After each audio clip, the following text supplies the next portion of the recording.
The Chancellor set out how the UK economy is ticking over.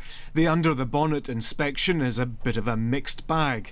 At this Edinburgh garage, continuing concerns about the employer's rise in national insurance contributions and wasteful spending. Do your sums. Who does that? I wish the government could account for their spending here and what they allocate their money to, because I've got to do the same. Do you agree with what the Chancellor is trying to do, get people off welfare and into work?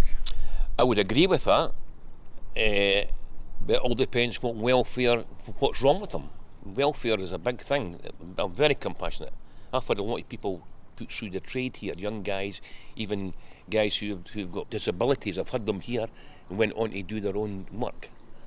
As the Chancellor was on her feet in Aberdeen city centre, protests at the just under £5 billion that will be cut from the welfare budget. Disability and chronic conditions have always been with us.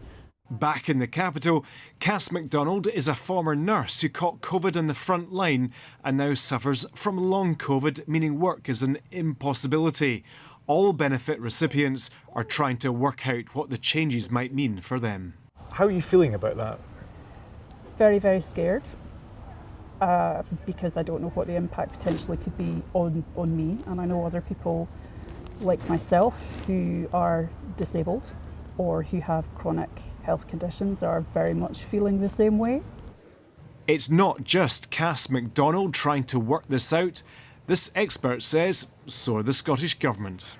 This announcement on personal independence payments last week and the consequences that we've seen laid out in the numbers today do mean that just is exacerbated further. And they're either going to have to make some difficult decisions about the disability benefits that are devolved to Scotland or potentially find cuts in other areas. However, due to the changing international picture, defence spending is being ramped up by £2 billion. Scotland's key defence sector, like this underwater contractor, welcomed that. This will absolutely support our growth. Our results were announced just last week. We grew 10% last year. We'll see further growth coming through this year. And it means we can employ more young people. The Chancellor inspected new Navy ships being built in Rosyth earlier this month. Decisions have been cast. She now waits for the consequences. Andrew Kerr, reporting Scotland.